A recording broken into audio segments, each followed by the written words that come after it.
사사기 5장 19절과 20절 먼저 보도록 하겠습니다.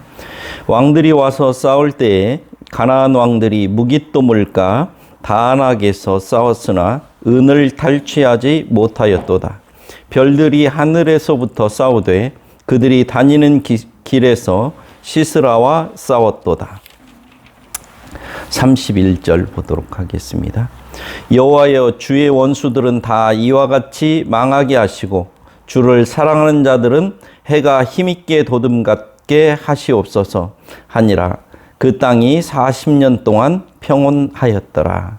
아멘.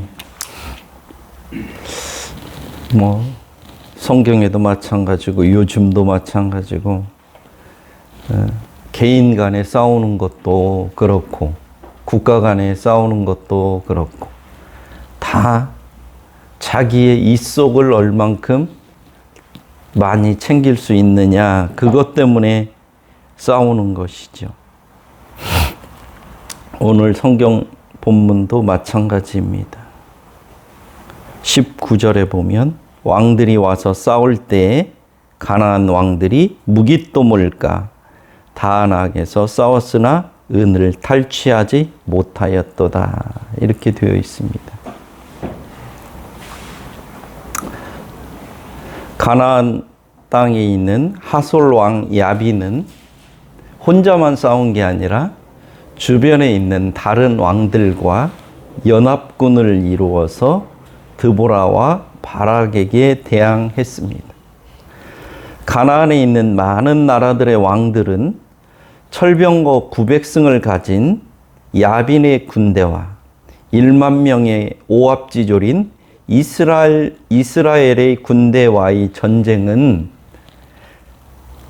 식은 죽 먹기보다도 쉽게 하솔왕 야빈이 이길 거라고 이렇게 생각했기 때문에 야빈의 요구대로 연합군을 이루어서 이 전쟁에 참여하게 되는 것입니다.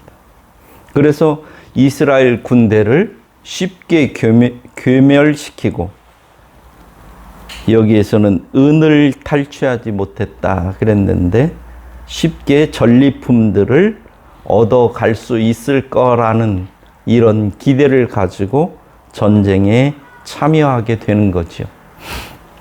요즘도 보면 우크라이나와 러시아의 전쟁도 두 나라는 사활을 걸고 싸우는데 주변에 있는 나라들은 뭐예요? 전쟁이 끝나면 거기에 복구 사업에 어떻게 하면 참여할 수 있나, 이런 것을 생각하면서 어떻게 해요? 거기에다가 무기를 대주고 또 자기들의 이익에 맞는 상황이 되면 아마 우크라이나와 러시아의 전쟁도 멈추게 할 것입니다.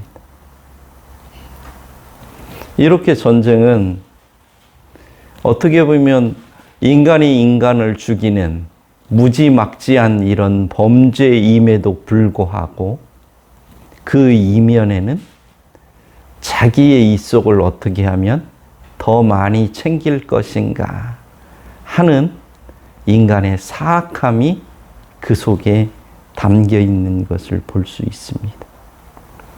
그래서 전쟁이 일어나면 사람들이 되게 많은 것을 분석합니다. 이 전쟁에 내가 좀 직접적으로 끼는 게 나은 건지, 도움을 달라고 간절히 요청하지만 모르는 척하고 가만히 있는 게 나에게 나은 건지, 여러 가지 셈법이 많이 작용을 하게 됩니다. 그런데 이게 요 편에 붙으면 반드시 이길 것이다, 거기에 붙으면 먹을 게 많이 생길 것이다, 그렇게 생각하면 사람들이 이기는 쪽에, 이길 거라고 생각되는 쪽에 많이 달라붙게 되어 있습니다. 오늘 이스라엘과 가나안의 하솔 왕 야빈과의 전쟁도 마찬가지입니다. 누가 생각해도 이스라엘 사람들이 이길 가망은 거의 없는 그런 전투입니다. 그래서 많은 사람들이 하솔 왕이 이스라엘하고 우리가 전쟁에서 여기서 싸워서 이기면 너희들에게 많은 은과 금, 너희들이 필요한 것들을 줄게. 이렇게 해서 제안하자 많은 사람들이 함께 이 전쟁에 참여하게 되었다는 얘기입니다. 당연히 하솔왕 야빈이 이길 것으로 예상되는 이 전쟁. 근데 그 결과는 전혀 예상하지 못했던 그런 결과가 나오게 되었습니다. 이런 결과가 나온 원인이 무엇입니까? 이스라엘 사람들이 죽기를 각오하고 목숨을 걸고 싸웠기 때문이 아닙니다. 오늘 이 전쟁에 이런 결과가 나온 것은 성경 본문 20절을 보면 별들이 하늘에서부터 싸우되 그들이 다니는 길에서 시스라와 싸웠기 때문이라고 이렇게 기록하고 있습니다.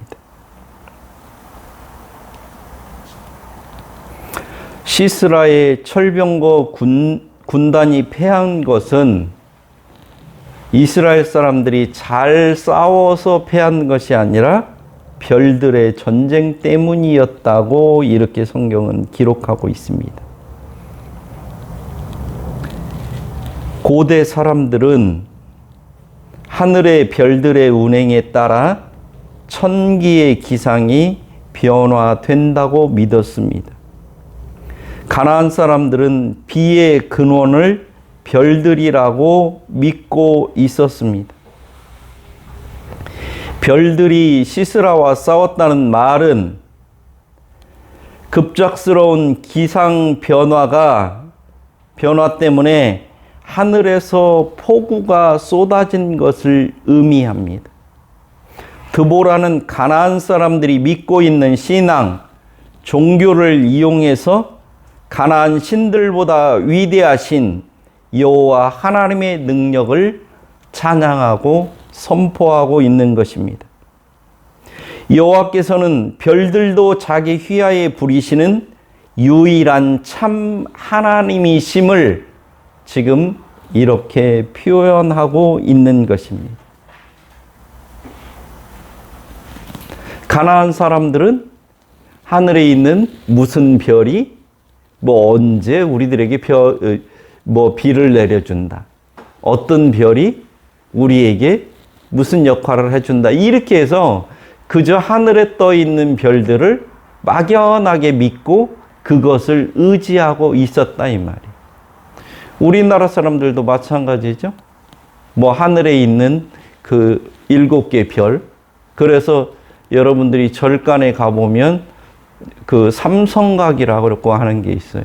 우리나라 사람은 특별히 북쪽에 있는 북두칠성 이런 것들을 많이 지금도 섬기는 사람들이 있죠. 이렇게 하늘에 있는 별들이 우리들 인간의 운명에 무슨 영향을 준다 이렇게 믿고 있었단 말이에요.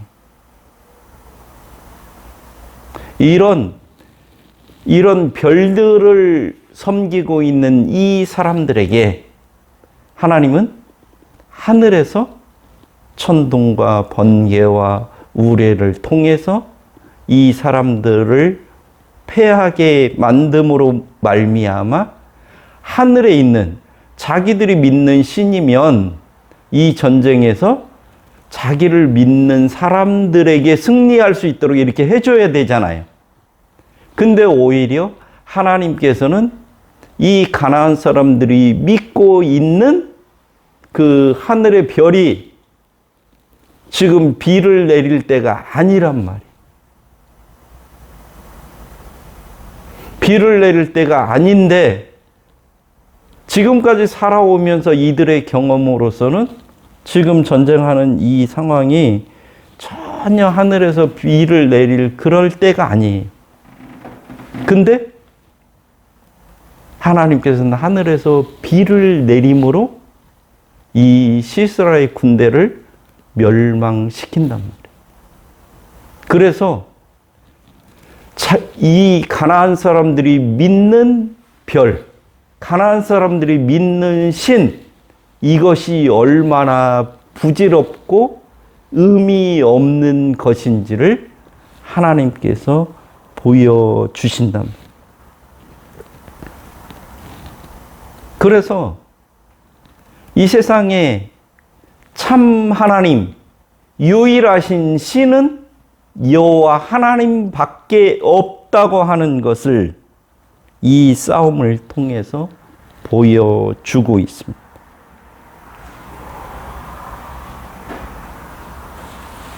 시스라는 이스라엘 군대는 도관에 든 쥐라고 생각했어요. 그래서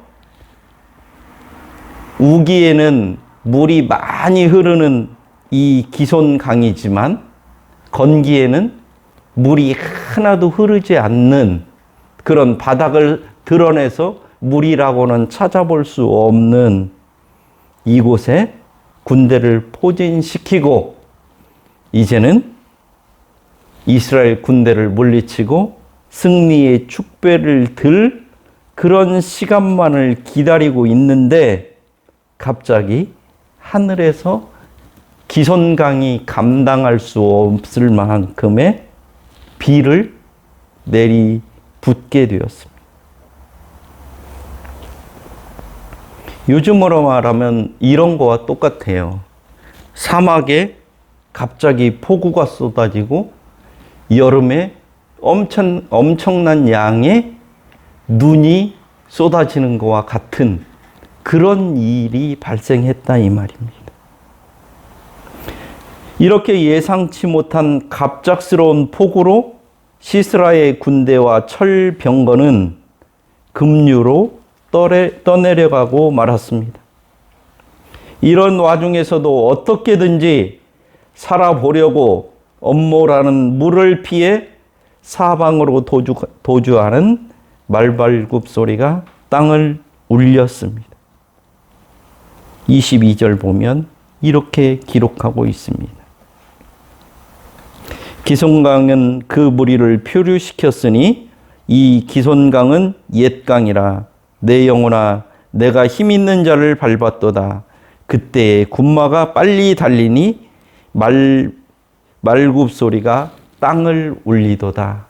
이거 전쟁을 지금 싸우기 위해서 말이 이리저리 뛰는 게 아니라 하늘에서부터 내리 쏟는 이런 소나기를 피하기 위해서 전쟁 때보다도 더 빨리 황급하게 달아나는 모습을 성경 22절은 이렇게 기록하고 있습니다.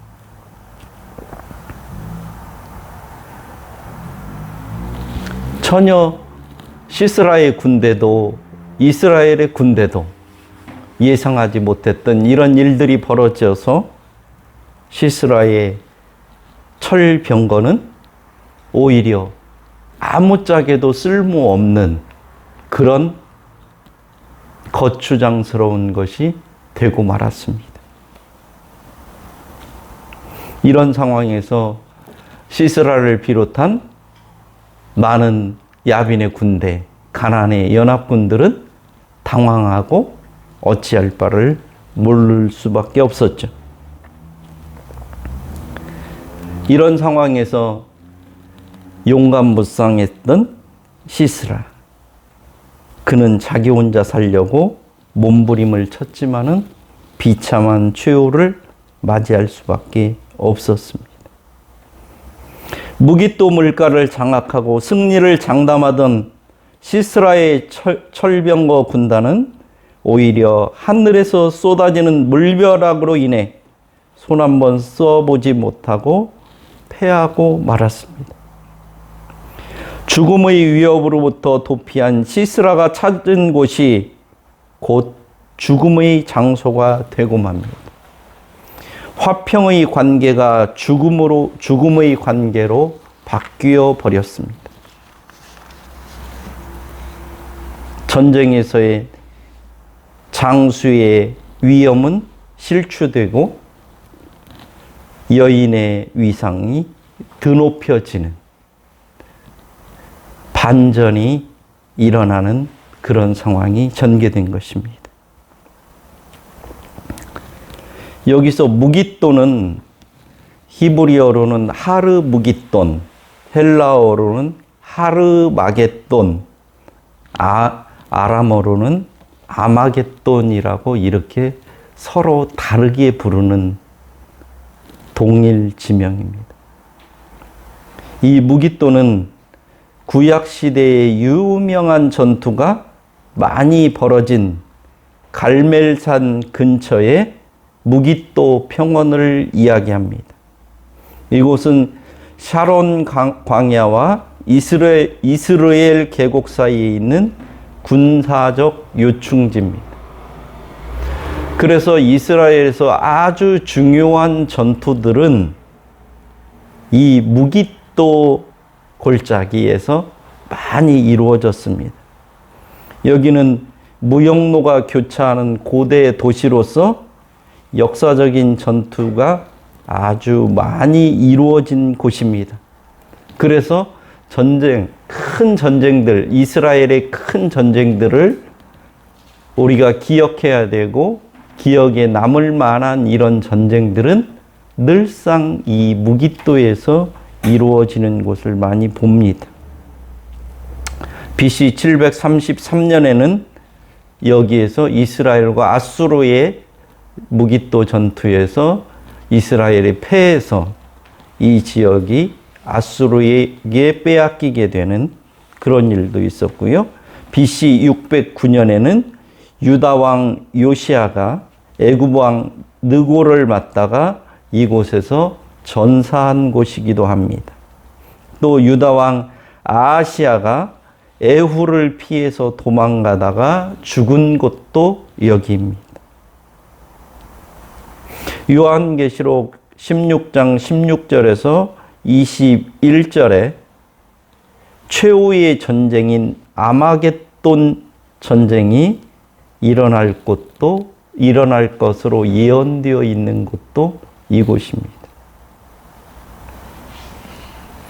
요한계시록 16장에 보면 일곱째 천사가 대접을 쏟으니 번개와 음성과 우레소리가 나고 큰 지진이 있었는데 이 지진은 지금까지 인간들이 경험해 보지 못했던 그런 전쟁이라고 얘기하고 있습니다. 그리고 하늘에서 약 60kg이나 되는 큰 우박이 떨어질 거라 이렇게 요한계시록은 기록하고 있습니다. 모르겠어요. 앞으로 아마겟돈 전쟁이 일어나면 실제로 이렇게 큰 우박이 떨어질지 안 떨어질지는 모르겠지만 저는 이렇게 큰 우박이 떨어질 거라고는 생각하지 않습니다. 요한계시록의 3분의 1 정도가 구약의 인용문입니다. 그렇기 때문에 구약 성경의 배경들을 제대로 이해하지 못하면 요한계시록을 제대로 이해하고 해석할 수 없습니다. 근데 대부분 우리나라 그 요한계시록을 해석하는 사람들은 이런 구약적인 배경을 염두에 두고 요한계시록을 해석하는 것보다는 이것을 문자적으로 해석한다든지 너무 상징적으로 해석한다든지 이렇게 해서 요한계시록을 오히려 더 잘 이해할 수 없게 해석한 것이 사실입니다. 어떻게 보면 요한계시록은 이 세상의 종말, 인간의 종말, 이제 모든 것의 종말을 이야기하고 있는 것이기 때문에 이 종말을 온전히 이해하기 위해서는 이전에 있었던 이야기들을 잘 이해해야만이 올바로 이해할 수 있습니다. 우리가 오늘날 이루어지고 있는 일들을 설명하기 위해서는 어떻게 해요? 옛날에 이와 유사한 일들을, 역사상에 있었던 일들을 설명함으로 말미암아 이 일의 결과가 어떻게 될 거라고 우리가 이렇게 이야기하는 것처럼 요한계시록도 이런 구약에 있었던 여러 가지 배경들을 올바로 잘 이해하지 않으면 이 요한계시록이 엉뚱한 곳으로, 해석이 엉뚱한 곳으로 가게 된다는 거죠.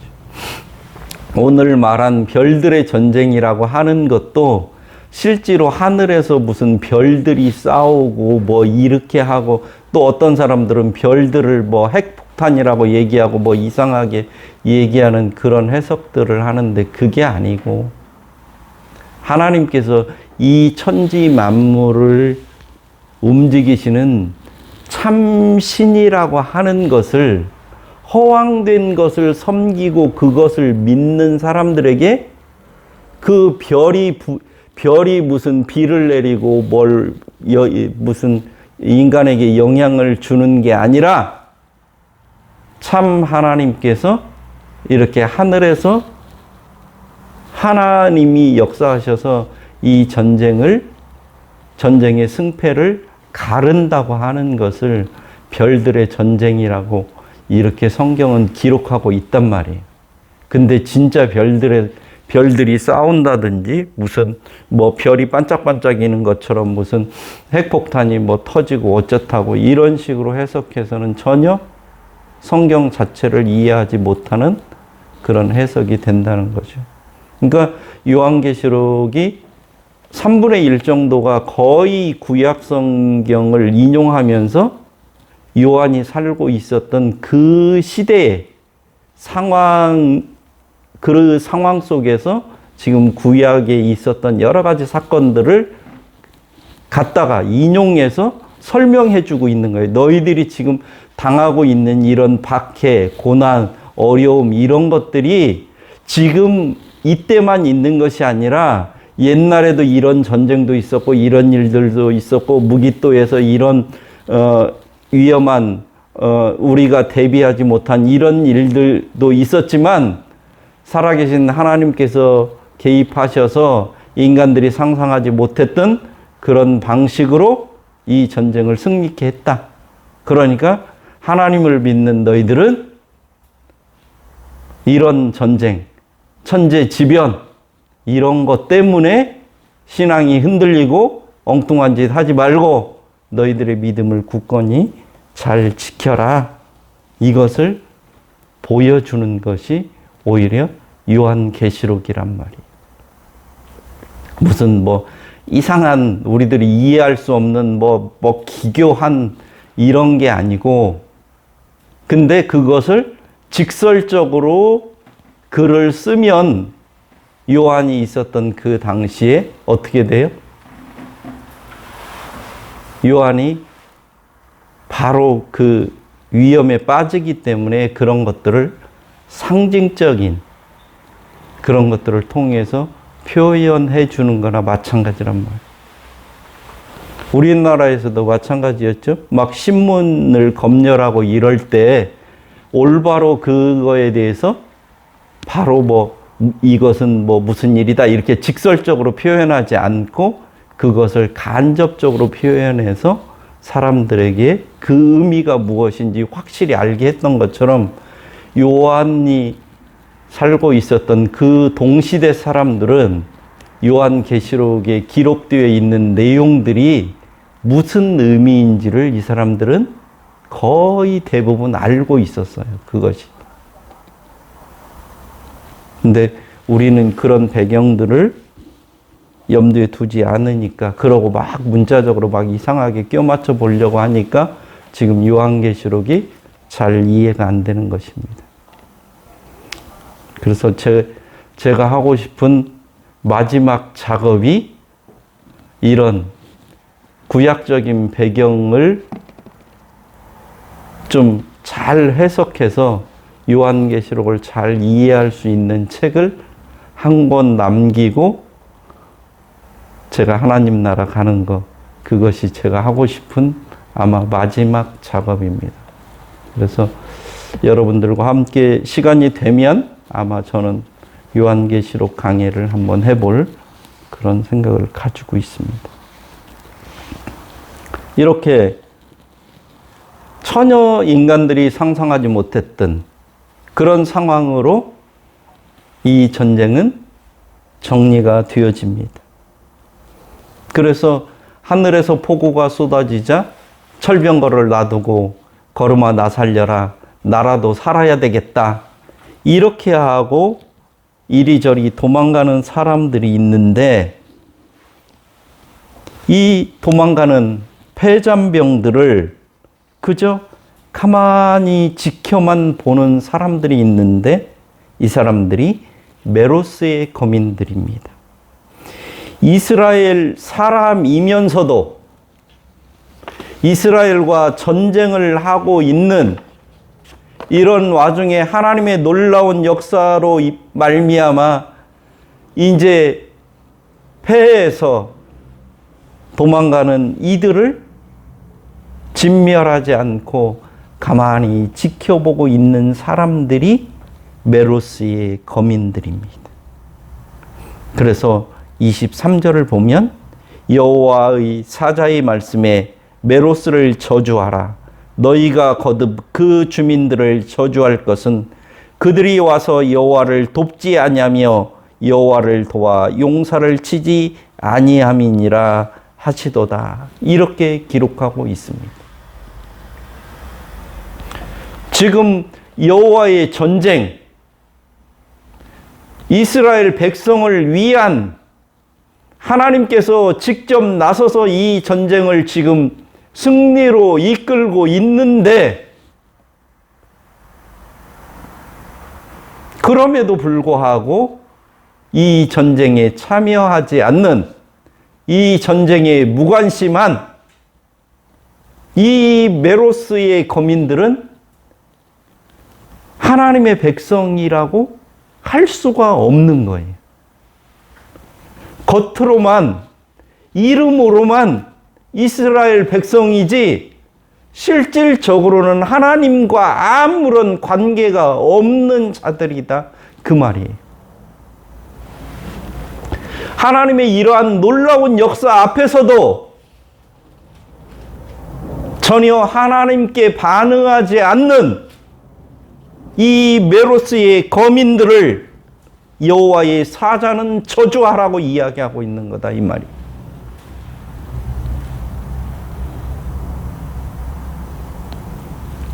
이스라엘의 거민들은 하나님과의 언약 관계에 있으면서도 여호와의 전쟁에 무관심한 반면에 가나안 왕 야빈과 동맹을 맺고 있었지만 야엘은 여호와의 전쟁에 참여했습니다. 전혀 기대하지 않았던 인물이 여호와의 전쟁에 혁혁한 공을 세우게 됩니다. 메로스의 거민과는 달리 이방인이요 여성으로 유부녀라는 신분에도 불구하고 용사 시스라를 거꾸러뜨리는 이 일에 참여하게 된다, 이 말이에요. 그래서 성경은 여인 중에 가장 복받은 자라고 이렇게 기록하고 있습니다.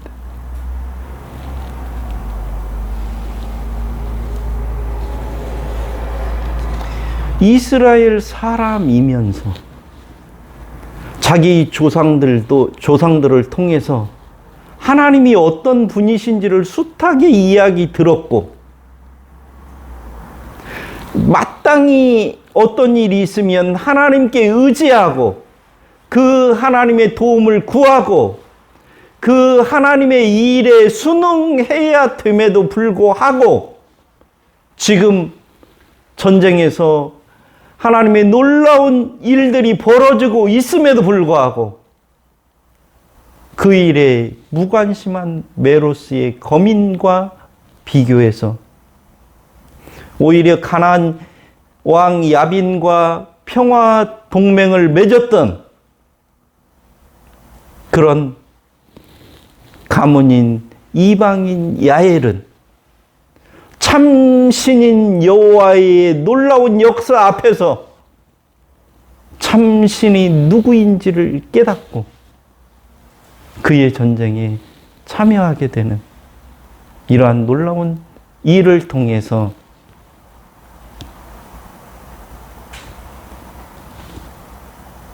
군대 장관 시스라를 죽이는 이러한 공헌을 하는 이런 일에 참여하게 되는 영광을 얻게 됩니다.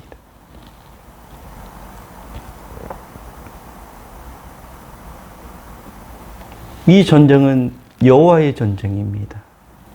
이스라엘의 전쟁이 아니라 오늘 우리가 이 땅을 살고 있는 것도 마찬가지입니다. 우리는 뭐 대통령이 누가 되고 뭐 정치인 누가 되고 뭐가 어쩌고 뭐 이렇게 되면 잘 될 것 같지만 전혀 그렇지 않습니다.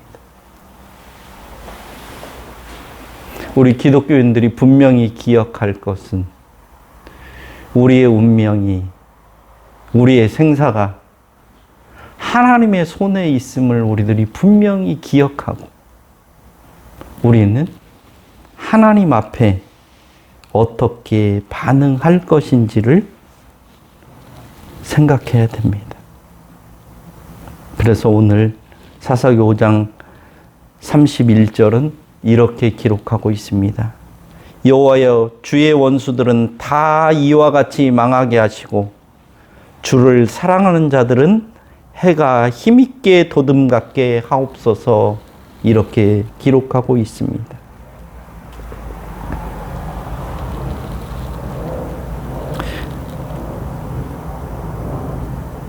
여기서 주를 사랑하는 자라는 말은 언약적 관계를 배경으로 하는 용어입니다. 우리가 하나님을 먼저 사랑했다 이 말이 아니라 하나님이 우리를 사랑한 거에 대해서 반응하는 것, 호응하는 것, 감사하는 것, 은혜로 아는 자를 말합니다.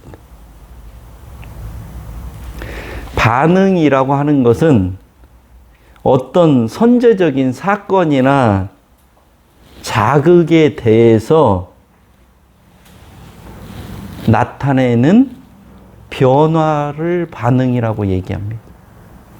하나님께서 우리를 구원하기 위해서 하신 놀라운 선제적인 사건, 십자가의 사건,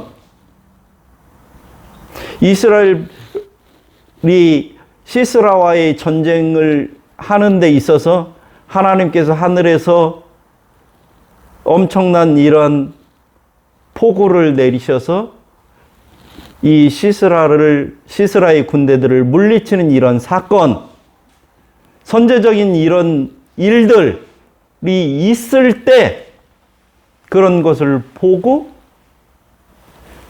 우리가 나타내는 어떤 우리의 태도, 반응, 이것을 가지고 우리를 말하는 것이 주를 사랑하는 자들이라고 여기서 얘기하는 거지, 우리가 먼저 막 이건 여호와를 위하는 일이니까 우리가 나서서 막 먼저 막 용감하게 싸우자 뭐 하자 이런 것을 말하는 그런 의미가 아니란 말이에요. 하나님의 놀라운 일들, 하나님께서 하시는 놀라운 은혜 베푸시는 일들, 이런 것들을 알고 난 자들이 보이는 반응, 그것이 어떻게 나타나야 되냐는 거죠.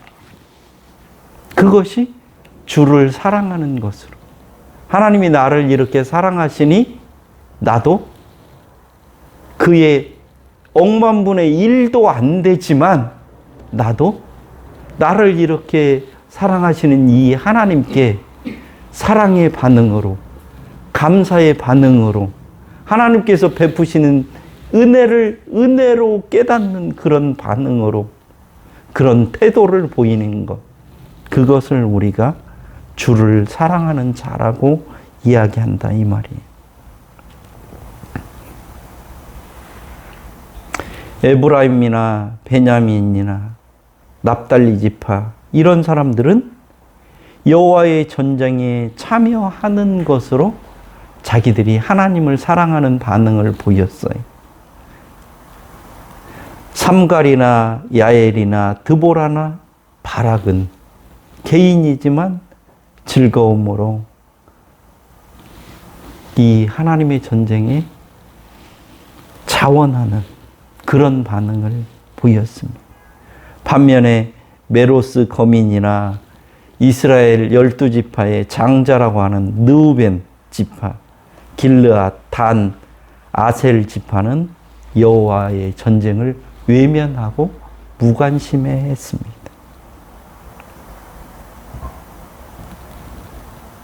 우리는 하나님의 놀라운 구원의 은혜를 우리에게 베푸시고 날마다 우리의 삶 속에 개입하셔서 우리에게 은혜를 주시는 이 하나님께 어떤 반응을 보이며 살아야 할까요?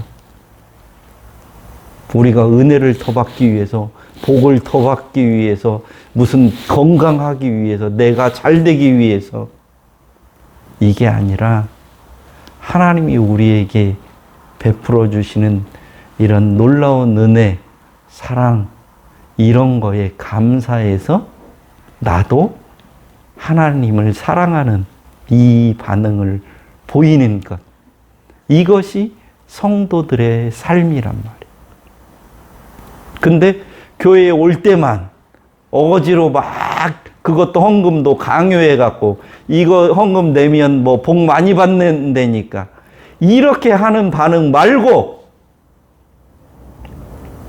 나를 구원하시기 위해서 하나님께서 얼마나 놀라운 역사를 하셨는지 이 땅을 내가 살아가는 데 있어서 하나님께서 시시때때로 날마다 나를 어떻게 감동하고 인도하는지 이런 것을 경험하면서 그것을 즐거워하는, 기뻐하는, 감사하는 이런 반응으로서의 우리의 삶이 있다면 이 사람들이 하나님의 은혜에 제대로 올바로 반응하는 그런 참된 신자일 거로 생각합니다. 하나님의 일하심, 하나님의 역사하심에 올바르게 반응하는 복된 분들이 되시기를 축원합니다. 기도하겠습니다. 하나님 아버지, 헛된 것들을 구하는 자들 되지 아니하도록 도와주시고 하나님을 믿는 것조차도 내 욕심을 채우기 위한 것이 되지 않도록 주님 도와주시고 함께해 주옵소서. 하나님께서 우리에게 시시때때로 내가 알지 못하는 그런 순간순간에도 하나님께서 나와 함께함을 늘 기억하고 감사하고 하나님이 나를 사랑하셨으니 나도 하나님을 사랑하는 사람으로 이 땅을 살아갈 수 있도록 주께서 인도해 주시고 함께해 주옵소서. 예수님의 이름으로 기도드립니다. 아멘.